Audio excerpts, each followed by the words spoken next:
Vice President of Clinical Services and Business Development Director here at Specialty Care Management. Welcome to the family. I'm really glad you're here.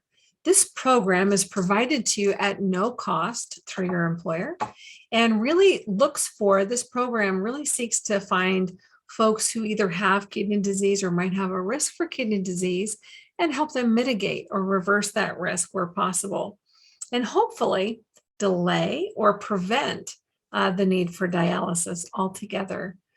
It might surprise you to know that kidney disease continues to be a leading cause of death in the United States. Matter of fact, it's estimated that 1 in 7 of us in the United States have kidney disease.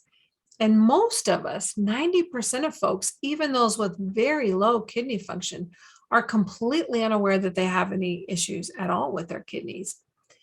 You know, the common causes of kidney damage, it really kind of sneaks up on people through the years. Things like diabetes, which is the #1 driver of kidney disease and dialysis. Hypertension being the #2 cause. Things like high cholesterol, obesity, smoking, sleep apnea, gout, lupus, other inflammatory conditions or autoimmune things can really wreak havoc on kidneys, and over the years, very slowly and quietly damage the kidneys. Usually there are no symptoms in the early stages, so it kind of progresses unchecked. So one of the things that we look at to help kind of eyeball and see where the kidneys are functioning is called the GFR. Your nurse coach might have, if you've talked to your nurse coach yet, the nurse coach might have invited you to look at your labs. We love to look at labs with you and help you find this really important lab. It's called an eGFR, stands for estimated glomerular filtration rate. You might find it on a metabolic panel. You'll know you're in the right spot because you'll see things like potassium, sodium, glucose, that kind of thing. You'll see a creatinine, and then you'll see the GFR. Sometimes it's written as an eGFR, or some labs report it as a glom fill rate. But basically, the glomerulus, and I'll show you some pictures here in a little bit, but the glomerulus is the filtering unit of the kidneys. You have a lot of them in the kidneys, millions actually. And so what can happen when sugars or blood pressures are high, or the diameter of the blood vessels get narrowed because of smoking or cholesterol or what have you, then they can't filter appropriately, and that number will fall, right?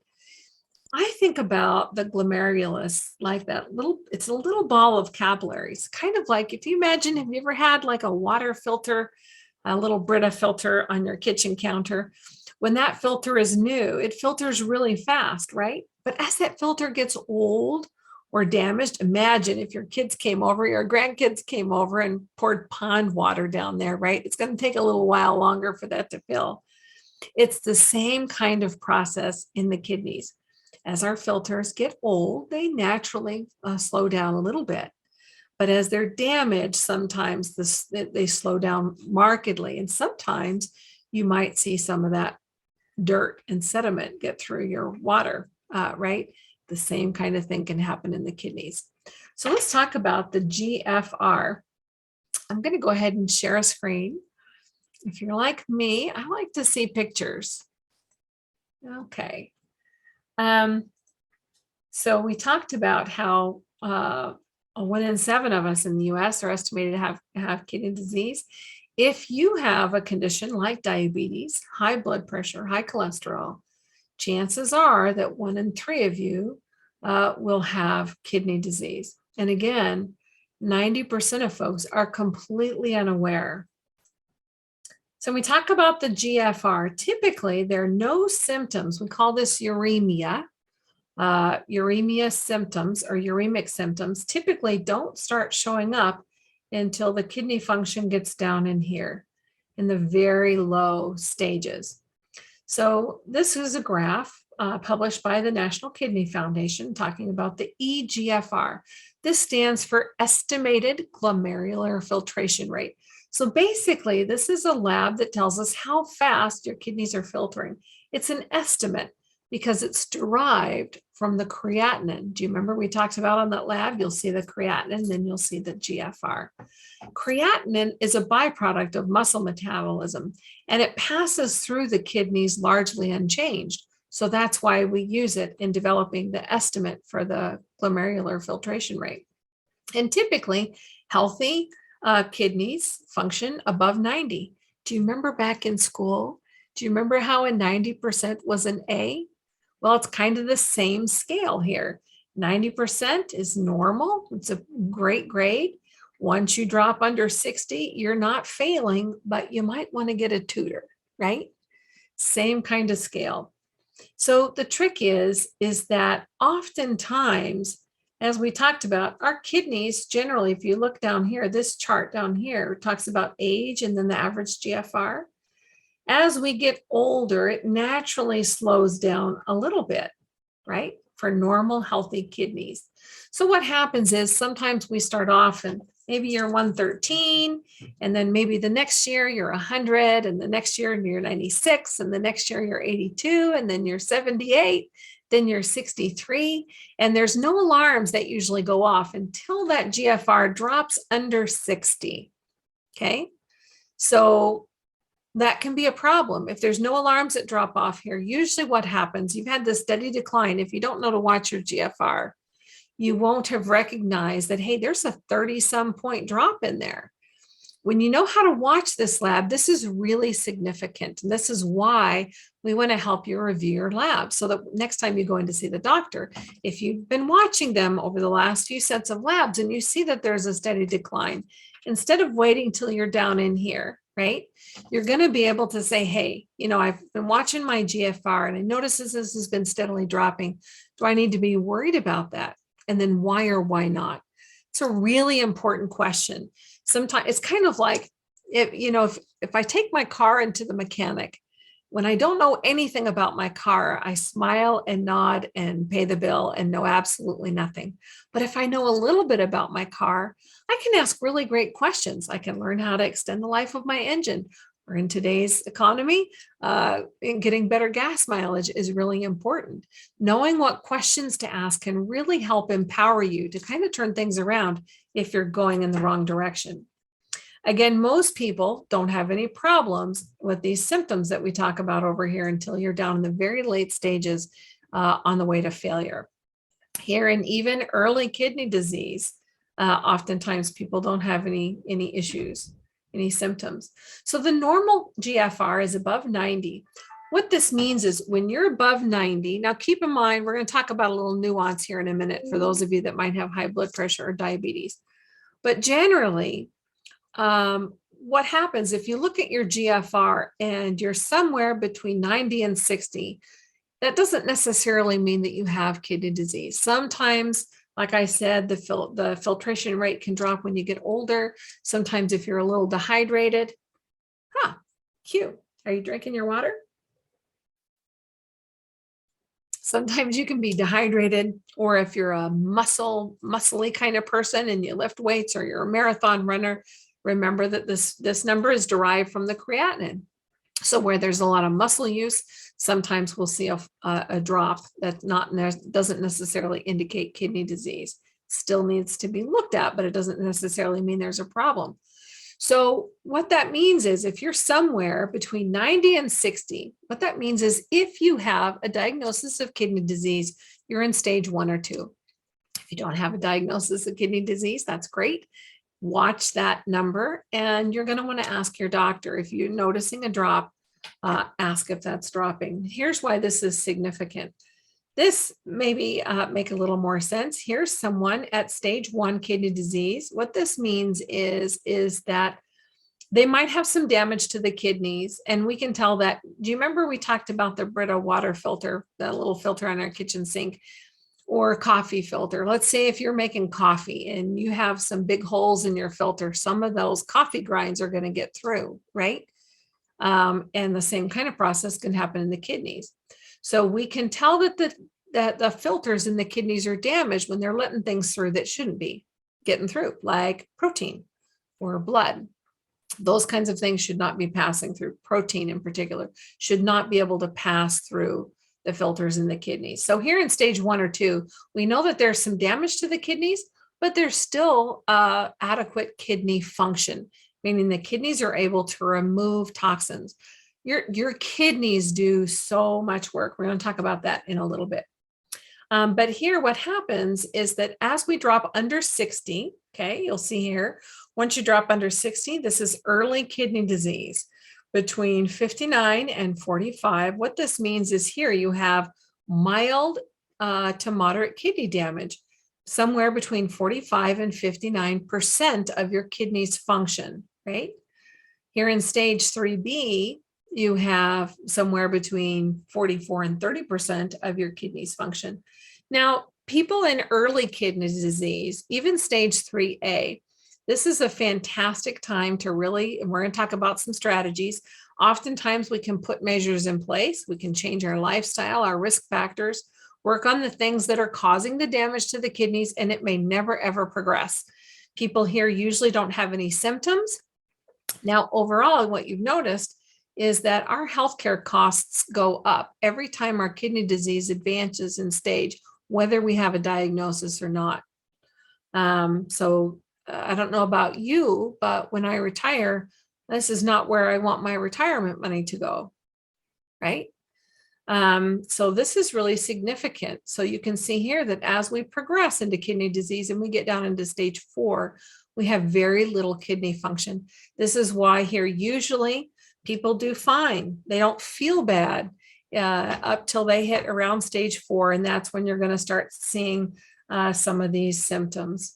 People usually first complain of the fatigue, and the fatigue can really be profound in end-stage kidney disease, where sometimes it just takes everything out of you just to get dressed. Itching is a really common symptom, and itching is a really important symptom to make sure that you're reporting to the nurse and your physician. Sometimes the urine will kind of be bubbly or foamy. If when you go to urinate and you see a lot of bubbles, that's really important to tell your physician. That's usually an indication of protein in the urine. Remember, protein's a big molecule. It should not be passing through the glomerulus. This is also why you want to make sure that you're peeing in a cup. When you go to see the physician, you want to ask, is there any protein in my urine? Now, at one time, a proteinuria, we call that. Sometimes if you have sex right before you go in and see the doctor, maybe right before you go for your urinalysis, sometimes some protein will show up, and it doesn't necessarily mean that there's protein getting through the kidneys. It just might mean that there's some leftovers, right? Or so oftentimes when we see protein in the urine, sometimes you'll be asked to come in and repeat that test to be sure. And when people get into stage 5, this is when there's less than 15% of your kidney function left. And here the fatigue is profound. That's where people get not only the itching, they get uremia, signs of uremia. They'll get real fuzzy headed. It's hard to think clearly. It can absolutely interfere with relationships, your ability to work. And so uremia, understand that uremia basically means there's urine in the blood, right? So those toxins that aren't being filtered out in the urine now are staying around in the bloodstream, right? The kidneys do a lot of work for us. When you look at everything the kidneys do, it's going to make sense into why people have the symptoms that they do. So every single drop of blood gets filtered through the kidneys to remove any waste products. So when they can't remove the waste, keep in mind, sometimes even people on dialysis are still making urine. Your kidneys can fail and you can still make urine, but not remove the toxins. Now that's still beneficial, right? Because it's important to remove any excess fluids. Otherwise we puff up like a balloon. We get real swollen. Our face, fingers, feet, legs, sometimes even the abdomen gets really full because we're not able to excrete enough water. But even if you're still making urine and those toxins aren't being eliminated, it can absolutely affect our cognition, how we think, how we process information. Your kidneys also do a lot in terms of hormone production. So they'll signal your bone marrow to actually make more red blood cells. And so that's why people frequently develop anemia with blood pressure. Also, Your kidneys have a lot to do with secreting regulatory things that help control your blood pressure, and to stabilize your acid base balance in the body. Super important. And oftentimes, we talk about some of the risk factors for kidney disease. Heart disease is a leading driver for kidney disease, but kidney disease can also cause heart disease. So they affect so much of the body, which is why as kidney function gets down in here, you see a lot of these kind of symptoms. We call these uremic symptoms when somebody has uremia. So any of these kind of symptoms, as you get down in these lower stages, this is where usually when the kidney function drops under 15, that's when they start putting people on dialysis. And most people will delay dialysis until you can't take these symptoms anymore. And that's sometimes in the US, we see that around GFR of 6 to 8. Once your GFR falls below 20, you're eligible for a kidney transplant. So let's talk about some strategies and recommendations. And the one thing that this program will help you understand is that there's lots of hope. So I know this first part's kind of scary. We talked about all the stages, but there's so much that you can do to help prevent the progression of kidney disease. And even if you're down in the low stages. So I got to tell you, I've worked with literally thousands of people all across the country. I've worked with folks who are right down in here, knocking on the door of dialysis, and through simple life changes have been able to improve their kidney function back up into here. So even if you're down in the late stages, that doesn't mean that life is over or that you don't have hope. It means that we want to be friends. We want to link arms with you and help you focus on what is it that's causing the damage to your kidneys in the first place. And let's see if we can't turn that around. In the early stages of kidney disease, we really want to help make you aware of how to watch your own GFR. What questions should you be asking your doctor? Surveillance and protection. So that looks like making sure that you're keeping blood pressures in an appropriate range and that you're watching your blood sugars. High blood sugars, high blood pressures frequently go hand in hand. We do have a module on that. That's a good one you'll want to watch. But basically, as blood pressures and blood sugars are high, it really tears up those filters in the kidneys. So in this early stage here, this is a perfect time to really master your blood sugars, master your blood pressures. If you smoke, stop. Smoking does a lot of damage to your kidneys. We have a program here that will help you with that. Once you advance in stage here and you're in stage 3, this is where you have adequate, your kidney function's okay, adequate to moderate loss of kidney function. Again, we want to be watchful always. So keep in mind, a principle here is that anything that you can track, you have some capacity to change. Can't change anything if you don't know where you are, right? So, excuse me. So tracking your GFR is really important, right? So understanding where your GFR helps you ask the right questions. If my GFR is steadily falling, I'm going to be asking the doctor, what can I do to help protect that and stop that from continuing to decline? What are some things that you think are affecting my GFR? This is a perfect place to see the nephrologist, even for an evaluation. A lot of times, if you're in early stage kidney disease, they'll see you once a year in here. As you advance in stage, they'll start seeing you every 3 months. Once you're ready for dialysis or you're heading to stage 5, they'll start seeing you once a month. So I don't know about you. I love my doctor, but seeing my doctor less often is a great perk. So, but early nephrology referral early on in kidney disease actually really helps protect your kidney function. This is also a great place, again, that we're going to work hard to link arms with you and help turn around some of those things that are causing the damage to your kidneys in the first place. And we're going to talk about all of these factors as we work together. In modules to follow, these will all be broken up individually for you. And the good news is these are all things that you have control over. And that's really powerful. When we have control over things, we have power to turn things around. And I will tell you, with the people that I've worked with who we've talked about, and I'll share some stories, who've been right there on the door of kidney disease. And those folks that move from a stage 4 to a stage 3, for instance, a lot of times this does not have to take a long time. You can absolutely improve your kidney function. Sometimes this happens in as little as 2 months, but it requires some action on your part and will help you every step of the way. In the late stages of kidney disease, here our focus shifts. Up here, we're talking about let's prevent dialysis. When we get to stage 4 and 5 here, we're talking about let's slow that down.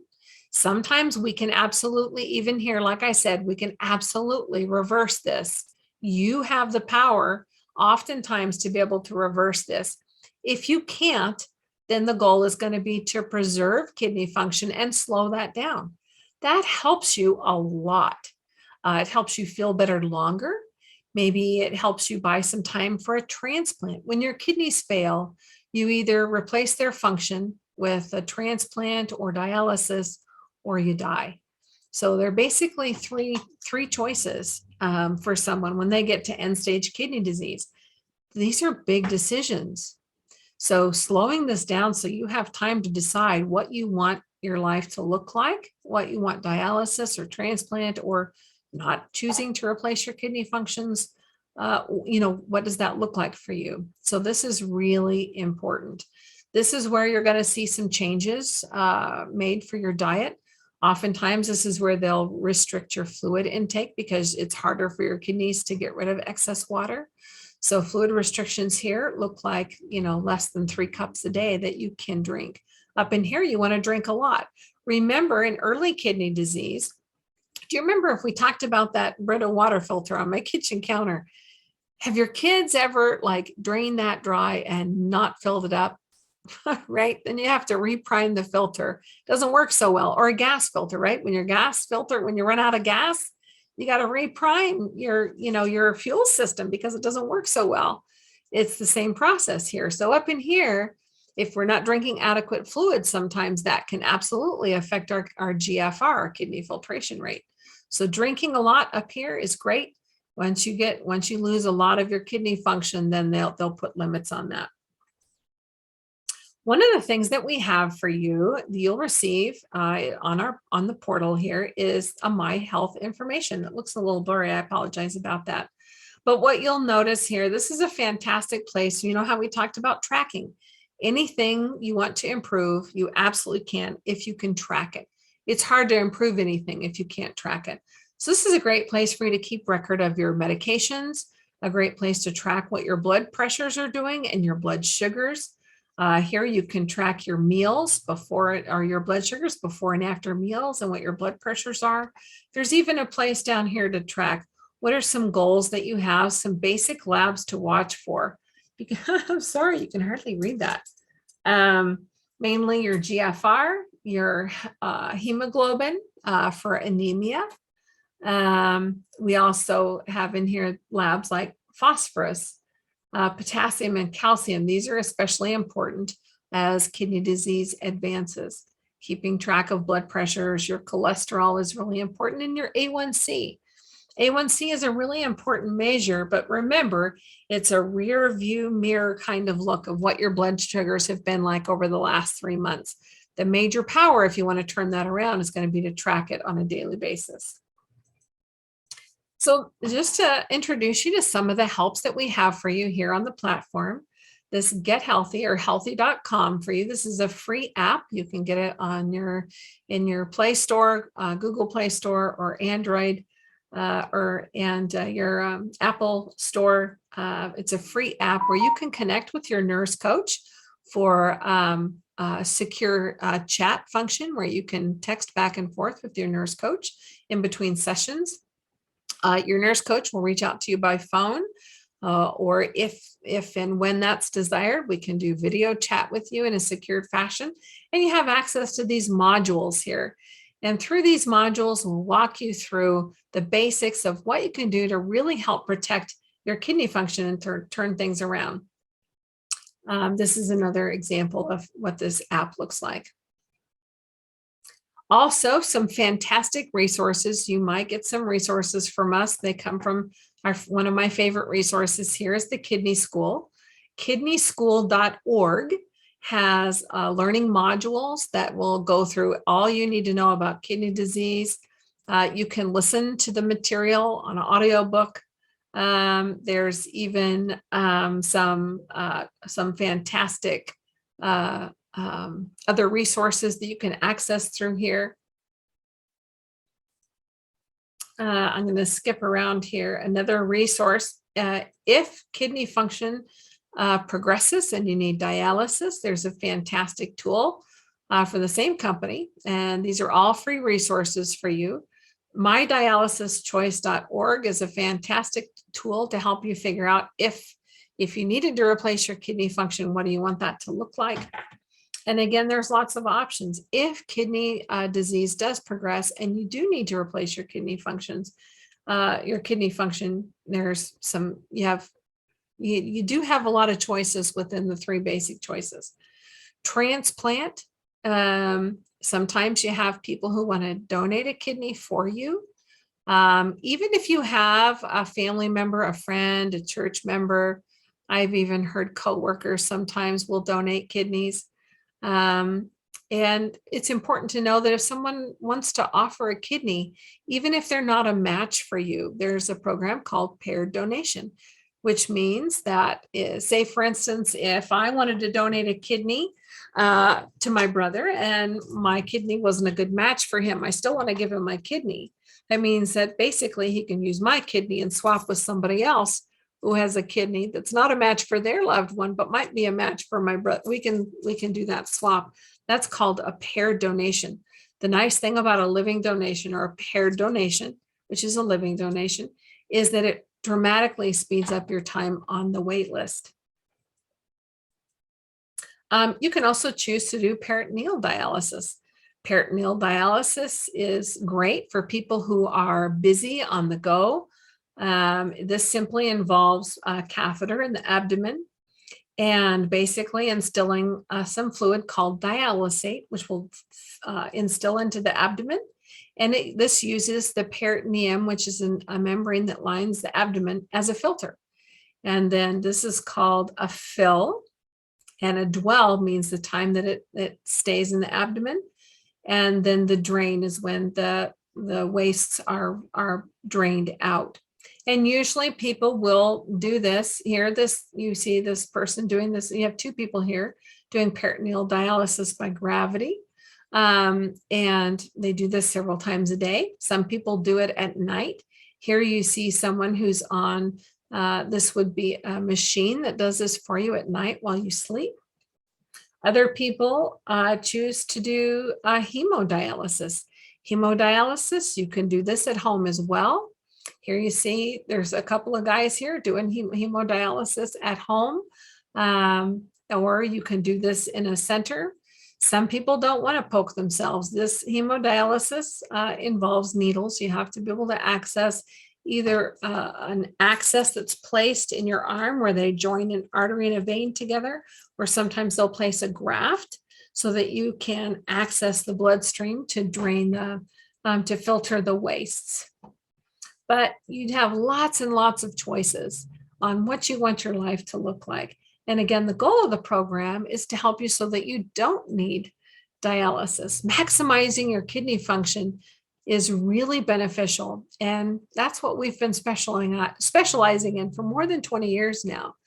And we are really excited to be able to help you protect your kidney function. Your nurse will reach out to you and she's happy to answer any questions that you might have about the program and about your kidney health. Keep in mind that while we're most concerned with and interested in helping you protect your kidney function, everything impacts your kidneys. So if you have a problem or a question or a concern, especially if you can't wait till the next business day, or if you can't get a hold of your doctor, know that you can reach out to us here at Specialty Care Management anytime. I am always available to you. You can reach out to me personally anytime, day or night, 208-918-3715. And your nurse will give you that number as well. In the meantime, make it a great day. Come back and check out the other modules. We'd love your feedback. what's most helpful, what would you like to see more or less of, really does help us to serve you best. Make it a great day.